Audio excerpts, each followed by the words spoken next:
রাজা এবং কৃতজ্ঞ পাখি। এক সময়ে প্রাচীন ভারতের একটি কোলাহলপূর্ণ শহরে ব্রহ্মদত্ত নামে একজন জ্ঞানী ও করুণাময় রাজা বাস করতেন। তার ক্ষমতা এবং সম্পদ সত্ত্বেও রাজা ব্রহ্মদত্ত তার নম্রতা এবং ন্যায়বিচারের প্রতি তার প্রতিশ্রুতির জন্য পরিচিত ছিলেন।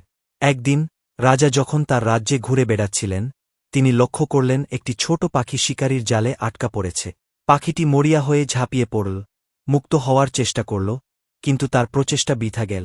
মমতায় আপ্লুত হয়ে রাজা ব্রহ্মদত্ত পাখিটির কাছে গিয়ে আলতো করে জাল থেকে মুক্ত করলে।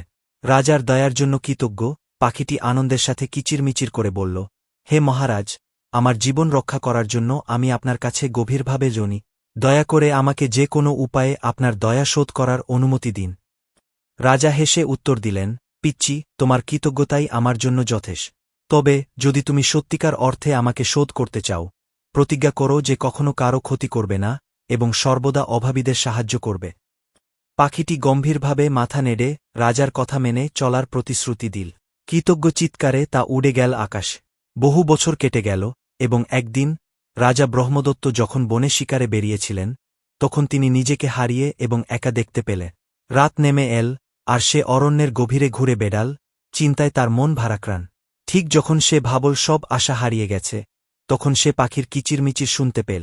আশ্চর্যের মতো সেই পাখিটি যে সে বহু বছর আগে বাঁচিয়েছিল তার সামনে হাজির।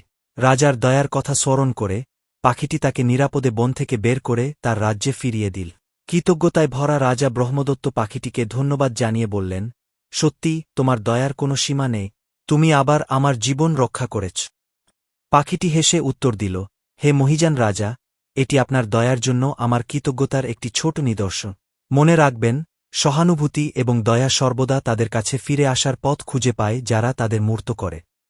এবং তাই রাজা ব্রহ্মদত্ত শিখেছিলেন যে দয়ার ক্ষুদ্রতম কাজটিও জাতক গল্পের কালজয়ী জ্ঞানের প্রতিধ্বনি করে মহান পুরস্কার পেতে পারে।